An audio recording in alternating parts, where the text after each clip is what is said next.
Have you ever felt stressed, faced some tough situations, maybe had to take some important decisions?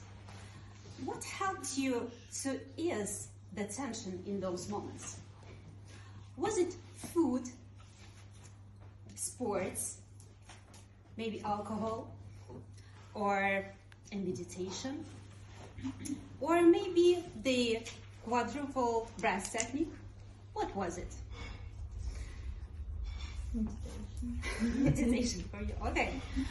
In my opinion, the most powerful way to ease tension is simple: a good laugh.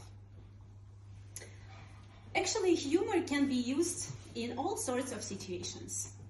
You may laugh at yourself, as President Reagan did during his marvelous speeches, inviting others to laugh with you.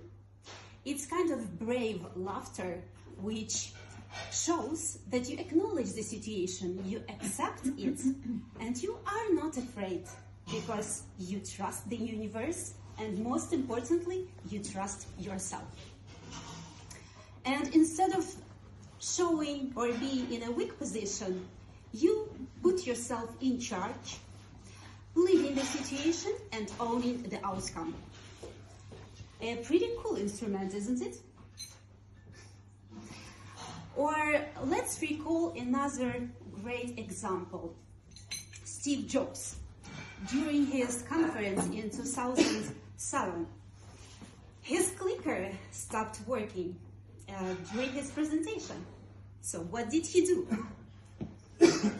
He laughed. He told the truth, something no one expected from him. And this lightened the mood. Then he shared a funny story and turned the moment in his favor. It worked just perfectly. Actually, being able to face the situation and laugh at it is really strong, powerful leadership skill worth implementing and using widely. Where we can use humor? What do you think? I suppose we can use it everywhere, right? Yes, At work, at home, with friends. You may give feedback to your team, and instead of torturing the team, you may give some witty remarks or maybe use some kind-hearted irony, and it will soften the message, right? And it will make the atmosphere more relaxed. Or maybe you are the employee hearing tough criticism of your boss. A touch of self-deprecating humor or gentle irony can help you to soften the situation, right? And of course, humor should be used carefully, but it's true of any powerful tool. It takes practice and some efforts.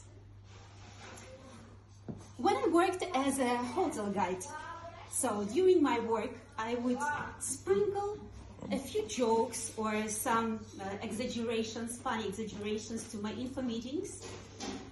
And this helped me first to break the tension, and second, keep the audience fully engaged for almost an hour. And of course, it's useless to add here that we had an enormous number of funny stories about the tourists, we cheerfully shared between each other. So work was intense, but those jokes and stories helped us to cope with it. What about satire? Take, for example, Saturday Live show. Maybe you've seen it on the TV. It's a great example of humor used to comment on some economical or political issues. You may say, so what? How does it help? Here is how. Satire lets you to speak up, and it transforms anger and fear into positive energy. And you start to accept the situation, adapt to it, and if needed, do something about it, but using your wisdom, not the rage. And here's a great example of humor used in resilience. Do you remember? At the beginning of war, memes were widely used here in Ukraine. The famous meme about the Russian ship, I will not translate the full idea, but you remember about it. So through humorous prism, or through humor, people found strength, processed trauma, and stayed united.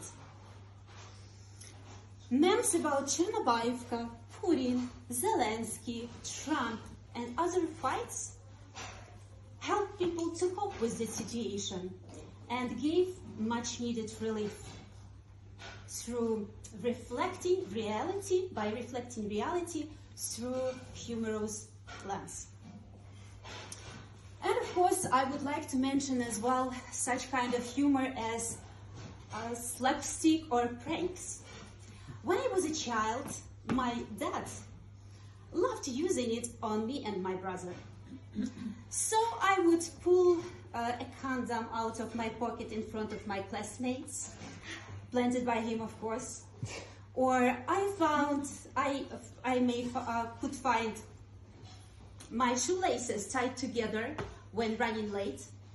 Or I could discover a brick inside of my school bag on my way to school. Life was full of surprises. And even more surprisingly, my dad worked as an investigator. So even at work, he and his colleagues were playing pranks, such as tin tackles placed on the chair of the boss, or some sewed leg on somebody's seat. And I suppose the kind of life there was really adventurous in that department. And to wrap up, I would like to add that humor is a powerful weapon. You may use it as a weapon to stand your ground. You may use it as a remedy to go through tough circumstances, or you may use it as the spice to make your life sparkling, special, and more adventurous. It depends on you. So find what tackles your funny bone and make our world kinder, funnier, and more enjoyable place to live. Thank you.